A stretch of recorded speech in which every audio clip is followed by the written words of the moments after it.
nge-MC di pinggir jalan tuh ada aja godaannya. Dilemparin pisang lah, dilemparin sampah lah, diludahin orang lah. Pernah. Gua nggak bisa ngedit, men. Gua nggak bisa ngedit video. Assalamualaikum warahmatullahi wabarakatuh. Waalaikumsalam warahmatullahi wabarakatuh. Salam podcast kampungan. Salam Kia Kibi. Kita yakin kita bisa. Widih. Dapat dari mana tuh? Itu sudah jadi tagline pribadi untuk memicu semangat supaya selama kita yakin kita pasti bisa. Kia Kibi. Yes. Apa itu tadi? Kita yakin kita bisa. Kalau lu nggak yakin lu nggak bakal bisa. Iya, Pokoknya yakin juga. aja. Gue yakin juga nih kalau podcast hari ini gue bisa ngundang seorang senior senior radio gue. Lebih dulu memulai gitu kan. Gue kenal lu tahun berapa sih? 2003 kalau nggak salah ya. Enggak 2003 gue baru tamat sekolah. 2004 berarti. 2004 akhir kayaknya Ya, tuh. antara itulah ya. Berarti memori kita masih terjaga. Antara itulah ya. Akhirnya Lo masih anak training dulu. Gua marah-marahin ya. Tapi itu momen gue nggak bisa lupain loh. Apaan tuh? 2004 ya. 2004 gue kenal sama lo sampai akhirnya di 2020 masih komunikasi masih baik. Masih bagus. Satu hal yang gue lupa. Apaan tuh? Gue nggak pernah tahu nama lengkap dan nama asli lo. Ya ampun. Nama asli masih diraguin. Apa yang gue pakai di radio itu nama asli gue. Masa sih? Ya iyalah. Ya Allah gue nggak David Allen gitu. Yoi. Itu doang. Wah, Dua kata. David Allen. Itu asli. Yes, asli dong. Gue pikir itu nama radio. Ini apa gitu? Enggak gini loh. Gue awalnya mikir paling nama siaran doang. Enggak lah. Itu nama emang asli. lu Neno Adrian Shuaib. Oh itu nama asli ya? Kalau di radio dulu kan nama gue Neno, Iya. ya kan. Gue inget banget sampai siapa sih si Pinky. Si Pinky. Nah, Nino, Nina, Neno. Iya kan. Dulu zaman kita masih radio ABG punya nama lucu-lucuan ya. Kalau gue dulu David Alien dari Planet Pluto yang cute, imut dan menggairahkan. Ya Allah. Sampai sekarang gue ingat tuh najis, jijik gue. Tapi itulah ya, kita dibentuk oleh masa lalu cuy. Lu punya nama lucu gak dulu waktu zaman siaran itu? Kalau nama siaran cuma Nino, Nina, Neno doang. Oh iya, Nino. Itu doang ya. udah. Oh iya benar. Dan iya. dengan ruangan yang seadanya ya kan. tapi gue bersyukur dan banyak terima kasih sama lu sebagai seorang senior gue gitu kan. Lo ingat ngomelin gue Apaan tuh? yang Gara-gara telat apa-apaan? pertama gara-gara telat siaran. Ya, Terus yang kedua adalah gue saking seringnya dengerin radio orang lain. Oh iya. Tagline yang gue bahas. Iya benar. Radio orang lain. Iya benar. Lo kayaknya dulu ngomongin apa sih istilahnya waktu itu ya itu orang apa sih ya intinya seperti itu yang bukan penyebutan kita. Betul bukan tagline-nya radio. Betul. Radio kita dulu ya. Ya. Radio masih ada nggak sih? Radio itu masih ada nggak? Jadi radio dangdut sekarang. Oh ya? Yang mana ini? Yang itu. Yang BC. Oh BC udah nggak ada. BC udah lama nggak ada ya. Gak ada. Terus sekarang yang induknya juga sekarang sudah. Wah ini yang nonton orang Bali apa nasional? Nggak tahu gue. Nasional. Antar galaksi. Ya itulah ya. Intinya kita berterima kasih sama radio tempat kita dulu dibesarkan gitu kan ya. Kalau nggak seperti itu tidak akan bisa mendidik kita seperti sekarang. Iya juga. Kita nggak akan bisa punya podcast. Nggak akan punya YouTube channel. Itu dia. Gue seneng tau gak? Gue seneng, gue bangga. Gue pernah dididik oleh seorang David Allen yang sekarang menjadi seorang YouTuber handal. Apalagi zaman sekarang kita harus mengikuti teknologi kan ya, biar kita nggak ketinggalan zaman. Tapi lu dari tadi udah nyebutin tahun, jadi malu gue ketahuan umur kita berdua cuy. 2000-an gitu. Lu kelahiran tahun berapa sih? Lu itu masih dibahas. Gue tadi menghindari sebenarnya kata-kata. Iya nggak apa-apa. Tahun-tahun itu. Kalau gue kan tamatan 2003, berarti gue SMA 2003 udah kelar. Berarti gue 85 kan. Lo tahun berapa? Beberapa tahun. Lebih dulu, lebih awal dari lu. Gitu. Gak usah dibahas. Lu kenapa sih? Gue masih radio anak muda cuy. Oh gue gitu. masih di radio anak muda. Jadi orang-orang taunya David tuh masih 20-an. 20 tahun. Suara kadang menipu. Ya itulah, radio terus seperti itu. Iya. Begitu dengar suaranya mendesah, suaranya keren. Kebayang udah langsung basah gitu ya. Wah, gila nih orang ganteng banget ya kan. Ini pasti wibawa banget itu gitu enaknya kan. Radio zaman dulu ya. Kalau zaman sekarang nggak radio bisa. di podcastin, radio di instastoryin, di livein, jadi ketahuan deh. Iya ya. Dulu Oh, zaman penyiarnya begini nih gitu. dulu zaman kita siaran ya masih pakai kolor aja sih nggak masalah ya. Iya Iya, benar. nggak masalah Gak kan. mandi juga Nggak nggak mandi juga nggak apa-apa. apa-apa, nggak ada yang tahu. Kecuali ada yang tiba-tiba nongol datang fans. Tapi gue ngalamin banget loh zaman dulu kayaknya zaman keemasan kejayaan kita radio tuh tahun 2000-an. Bener. Gua Ya, ngerasain banget itu. Hmm. Zaman-zamannya event masih pakai mobil van. Hobi fan. Terus kita keliling ya kan. Yes. Tapi dari sana juga gue juga bukan ini loh. Gue bukan cuman radio loh. apaan tuh? Gue belajar nge-MC juga dari lu. Oh iya. Gue belajar nge-MC dari lu. Lu ngasih job gue pertama kali itu di Ramayana, pinggir jalan. kalau nggak salah Pinggir ya. jalan. Oh yang itu di toko handphone. Di toko handphone Oh, itu iya, ya kan. iya, Teriak-teriak. Iya, 3 jam bayarannya sekian ya kan. Ya lumayan juga kalau dikali 1 bulan mah. Iya. Gue waktu itu. Jadi itu dia semua hal kita laluin itu sebagai apa ya, pembelajaran ya. Jadi nambah pengalaman gitu kan ya. Gue juga dididik dari situ, dari nge-MC di pinggir jalan di toko handphone. Bener. Awal mula kalau misalnya teman-teman tinggal di Denpasar, daerah Tengkumar itu ada satu toko handphone yang Iya. ribut banget, berisik banget, selalu ada. Itu kita. Iya. Yang sampai ke tengah jalan Nah. manggil-manggilin orang Buat mampir ke toko handphone buat mampir ke toko handphone itu kita. dan akhirnya Kenapa? itu jadi semacam apa sih pendahulu, maksudnya setelah itu mulai jadi kita mengawali, kita awalnya Iya benar. kita yang pertama. Tapi kerjaan kita seperti cibir orang loh. Gue dicibir pasti, gue dilempar Kerjaan kita, gila. Oh gila. Oh lo MC ya? MC mana? pinggir jalan. Apaan sih gitu. Gue pernah digituin kok. Lo pernah? Pernah. Udah kebal. Ya? Udah kebal. Gue tuh di situ tuh nge-MC di pinggir jalan tuh ada aja godaannya. Dilemparin pisang lah, dilemparin sampah lah, diludahin orang lah. Pernah. Karena mungkin mereka ngerasa keganggu kali ya. Cuman kita sampai di pinggir-pinggir jalan gitu. iya, lagi ngapain sih orang kita juga nggak mengganggu. Maksudnya kita menarik perhatian gitu kan. Cuman, Iya. ya semenjak dari situ akhirnya apa sih melatih bicara supaya punya Benar. peluru terus. Betul. Gitu kan. Kosakata kita jadi banyak. nambah terus. Ya kan, mental makin bertumbuh. Mentalnya semakin bagus. Jadi kalau ada MC Bali yang mahal saat ini mereka juga merintis kok. Yoi, Iya kan? pasti Kayak lu kan sekarang sekali MC 10-15 juta masuk lah ya. 100 sih. gedein sekalian. Iyalah. Tapi gue nggak tahu nih perjalanan karir lo di dunia radio, gue nggak tahu sama sekali. Gue taunya cuman David itu adalah mantan penyiar BC. Ya kan. Setelah itu udah selesai, akhirnya dia punya dan menjadi seorang owner dari Event ARP. Ya. ARP Production ya kan. Benar. Anak radio production. Iya benar. Perjalanan karir lu nggak segitu kan? Enggak. Jadi sebelum di BCFM dulu gue nggak nyebutin deh namanya, ntar nggak enak lah. Maksudnya dulu sempat di radio swasta di Jalan Gatot Subroto Barat. Habis itu kemudian di BCFM itu yang kedua. Berarti BCFM itu kedua. Gue pikir pertama itu. Kedua. Udah sebelumnya sempat loncat lagi. Akhirnya sekarang One FM di Oz Radio Bali, number one hits radio station. Oz Radio. Oz Radio. Itu akhirnya kenapa lu harus balik ke dunia radio lagi? Iya, gue nggak bakal bisa hidup tanpa radio, men. Jadi dari 2000 berapa ya? 2001 ya gue mulai siaran pertama. 2001 berarti. Kalau lu kenal sama gue 2004, iya 2001. 2001 pertama kali di radio. Dari zamannya radio itu nggak pakai program Winamp ya dulu ya. Apaan sih nama programnya? Dulu masih pakai program itu, men. Pemutar lagu gitu. Ya apa ampun. sih namanya?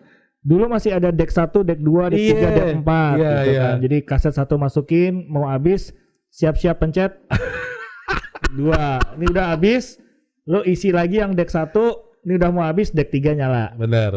Oke, deck 3 habis, deck 4 nyala. Ya udah gitu. Jadi gila. Tapi dibantu operator sendiri dong. Cuy. Complicated itu. Iya benar. Jadi kalau misalnya pas lagi share request di zaman itu di radio gue yang lama. Jadi kalau ada yang request lagu ya, gue cepet-cepet ke ruangan istilahnya disco room. Jadi itu ruangan kaset. Bingung nih nyari. Misalnya waktu itu zamannya siapa sih? Maya, Ratu masih si Pinkan. Masih si ini. Siapa? Yang pertama kan Pinkan Mambo dong pertama ya. Misalnya request lagunya yang teman tapi mesra gitu kan. Set A nomor 2 gitu kan. Jadi lu datang ke ruangan kaset itu, Lu kan dengerin dulu dong. ngepasin dulu sampai itu. Pokoknya complicated tau gitu. Belum lagi mikirin apa yang harus diomongin. Belum lagi pikirin yang harus diomongin, belum lagi terima telepon. Iya. Kadang telepon itu nggak gue angkat, gue cabut tuh kabelnya. Gitu. Supaya nggak ada yang nelfon. Nggak ada yang nelfon. Berat juga ya. Berat. Berarti anak-anak sekarang yang udah masuk radio udah Enak banget. list udah di komputer semua. Betul. Berita juga tinggal lu searching doang gitu kan. Iya. Zaman dulu tuh, waduh. Gue ngerasain tuh namanya siaran pagi jam 6 pagi di CDBS kan. Itu siaran jam 6 pagi sampai jam 10. Tukang koran datangnya jam 7. Wih, susah lo nyari bahan. Gue nyari bahan untuk perkiraan cuaca jam 6. Internet belum hidup. Iya kan? Iya. Gue modal Pak beli koran sendiri. Tuh kan. Zaman itu padahal gaji lu udah habis buat beli koran. Habis buat beli koran. Ya Allah. Ya. Tapi itulah perjalanan dunia broadcast. Betul. Ya kan sampai sekarang akhirnya gue berhasil untuk mengundang lu datang ke sini. Berhasil. Kapan aja lu minta gue datang? Enggak, maksudnya gini, seorang David Allen kan pasti kerjaannya banyak, sibuk lah ya. Sekarang udah konsen ke YouTube. Ya, apa sih nama channelnya? David Allen TV. David Allen TV. Sekarang subscribernya sudah ada. Gue nggak tahu berapa ya. Cek penghasilan Pak. Oh jangan, penghasilan ntar aja dulu. Gue soalnya nggak ngikutin dari kemarin berapa ya, sekitar 156.000. Oh gua berarti yang update itu. 156.000. 156.000 itu. Betul. Lo terjun ke YouTube kapan sih? Pas perasaan waktu gue bikin konten komedi Dokar Bali belum bikin. Udah. Belum. Lu makanya gue tuh gini, waktu itu ngeliatin lu bikin konten Dokar Bali ya. Ngeliatin nih orang, wih gila, kreatif. Dalam hati gue memuji lu, men. Alhamdulillah. Serius. Adrian. Tapi di mulut memaki. Oh enggak, gue nggak pernah kayak gitu. Jadi kalau teman maju gue senang. Jadi pada waktu itu gue lagi mencari jati diri gitu loh. Iya, gue udah memulai tapi belum serius. Belum yang konten selalu bikin setiap minggunya, belum. Jadi waktu itu gue ngeliat, gila nih orang nih kreatif gitu. Gue ngeliat kreatif. Jadi terima kasih. Terima kasih Suhu. Terima kasih Suhu atas masukannya. Tapi abis itu gue duluan. Iya. Gue yang langsung coba serius. Gue belum ada penghasilan di Dokar Bali. Ide gue habis. Aduh. Apa yang harus gue buat gitu. Akhirnya kan kalau nggak salah akhirnya gue ketemu sama lu itu di Padanggalak. Eventnya si Dewata Rocker. Bukan. Event ulang tahunnya si Nyoman Asli. Oh iya. Di Padanggalak. Oh iya daerah Padanggalak. Daerah Padanggalak gitu kan. Padanggalak, iya. Akhirnya lu kasih masukan ke gue kan. Gimana konten YouTube lu gimana? Benar.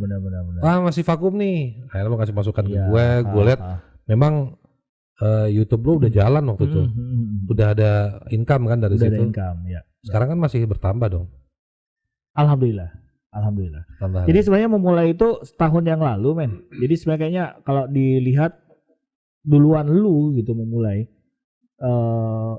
Barengan apa duluan ya? Pokoknya waktu itu gue masih belum aktif aja. Lu udah aktif bikin segala macam konten komedi, kayaknya komedi ya waktu itu ya. Jadi ceritanya itu pertama gue dapat job ke Timor Leste. Gue itu tidak ada niatan untuk jadi YouTuber, tapi belum tahu YouTuber tuh apa. YouTube tuh maksudnya YouTube cuma sekedar gue tonton doang gitu kan.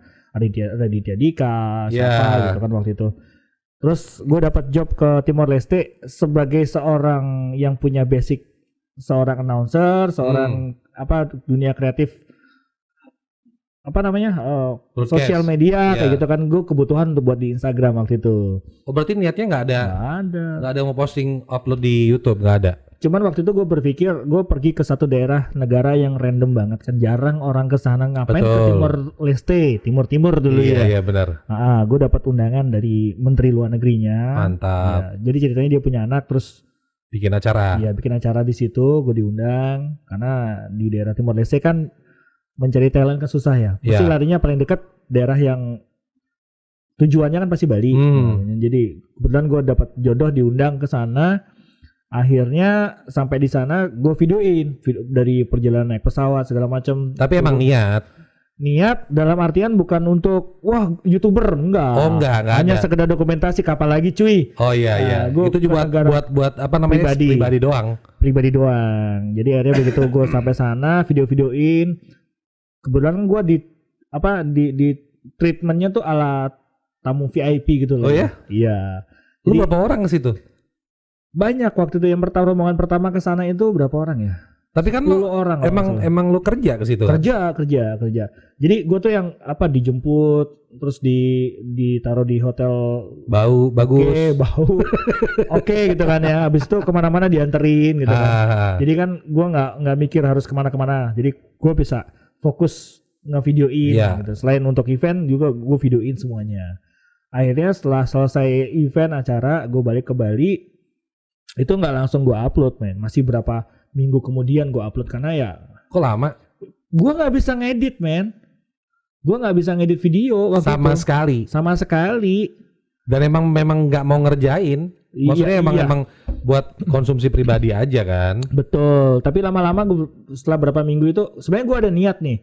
Mumpung ada video itu gue pengen belajar ngedit video sekalian gitu. Jadi selama perjalanan berapa minggu itu gue mencari-cari aplikasi apa sih yang gampang kira-kira gitu. Akhirnya gue nemu satu aplikasi, terus udah gitu gue baru bisa cut trim, edit sambung, potong sambung. Nah, jadi video gue pertama itu modalnya cuma potong sambung. Tapi karena kita adalah seorang broadcaster gitu kan ya. Betul. Walaupun ya tapi video tuh udah lumayan bagus lah. Videonya bagus dengan narasi. Jadi itu gue nggak nampakin diri gue gini enggak. Jadi gue benar-benar fokus ke video, nunjukin kota ini. Oke. Ada apa aja di sini, gue ngomong dengan narasi gitu kan. Berarti narasi lo rekam sendiri? Enggak ya narasi gue ngomong langsung. Cuman di belakang kamera? Iya di belakang kamera. Jadi begitu nyampe berapa minggu kemudian gue belajar ngedit, sambung. Akhirnya jadi video durasinya 35 menit kalau nggak salah itu. Panjang banget.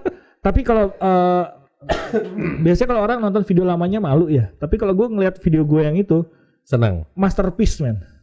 Itu menurut lo adalah karya terbaik lo lah? Karya terbaik karena waktu itu gue belum bisa bikin apa-apa, pasti belum bisa ngedit gitu kan. Terus begitu jadi gue puas. Maksudnya. Tapi pakai PC atau handphone? Pakai handphone ininya. Ngeditnya. Pakai PC. Pakai PC. Ya, gue kan punya PC di rumah. Cuman ya seadanya aja. Jadi nggak ada yang bagian kalau zaman sekarang kan salah ngomong lu cut itu nggak ada. Yeah. Jadi ya udah plong gitu aja. Dan akhirnya gue ngupload itu di YouTube dengan harapan untuk konsumsi pribadi. Tapi sebelum ngupload di YouTube, gue juga orangnya tipikal bukan yang asal upload. Tapi gue belajar dulu nih gimana caranya biar ya siapa tahu viral gitu kan. Betul. Masih ada pikiran seperti itu. Masih kepikiran itu. Ada. Tapi bukan kepikiran buat jadi YouTuber, tapi paling enggak ini video bakal viral. Jadi gue belajar. Ada satu channel namanya DenJC. Nah, ini gue promosiin ini. DenJC yang itu ngebahas tentang all about YouTube. All about YouTube. Iya. Gimana cara lo dapet subscriber dan segala macam ya. Iya, jadi gue waktu itu iseng nonton videonya dia, cara ngupload pertama apa aja yang harus diisi. Ternyata dari situ gue tahu yang namanya SEO, Search Engine Optimization. Ya, jadi semua gue lengkapin tuh. Titel, deskripsi, habis itu teksnya, gue bikinin thumbnailnya. Tagnya juga kan? Tagnya juga, gue bikinin terus gue upload. Udah. Singkat kata gue bukan yang kepo yang tiap hari ngeliat gitu, nggak. Gue diemin gitu kan. Notifikasi juga sempat ada sih. Oh ada komen, ada. Oh alhamdulillah gitu. Ternyata setelah 2 minggu yang nonton tuh 300.000 orang. Iya. Karena gue juga perhatiin postingan lo itu. Iya. Gue tahu persis lo berangkat itu kan gue lihat di Instagram lo. Iya. Gue lihat sama di status WhatsApp lo kan gue lihat, wah jobnya jauh nih. Gitu iya kan. Makanya begitu gue lihat, diposting di upload di YouTube gue cek, gila loh, 4.000 yang nonton. Sinting. Itu baru 4.000. Itu setelah gue berapa lama 300.000 yang nonton. Jadi nggak sampai sebulan, pokoknya 2 minggu 3 minggu. Dan dari 3 minggu itu gue langsung dapat 1.500 subscriber. Lu nggak tau nggak? Dari 3 minggu tuh 1.500 subscriber. Iya. Posting itu doang. Iya. Berarti kita harus ketemu Leste nih. Itu dia. Nah itu masalahnya. Jadi kan gue udah udah terkenalnya Timor Leste dan sekarang kalau video lu pengen dimonetisasi, monetize dapat duit itu Itu syaratnya kan 1000 subscriber sama 4000 jam tayang. Itu gue 2 minggu nggak sampai 3 minggu, pokoknya 2 minggu lebih tembus, langsung monetize. Duit dong itu. Belum, gue masih belum ngerti waktu itu. Belum ngerti. Gue maksudnya apa juga nggak ngerti. Gue tahu itu bakal menghasilkan duit, tapi gimana caranya gue nggak ngerti. Dan karena waktu itu kesibukan IO segala macam, gue fokusnya ke IO event segala macam, itu video terus ngalir. Jangan lupa juga subscribe channel ini di Adrensah MC Bari. Dari saya, wassalamualaikum warahmatullahi wabarakatuh.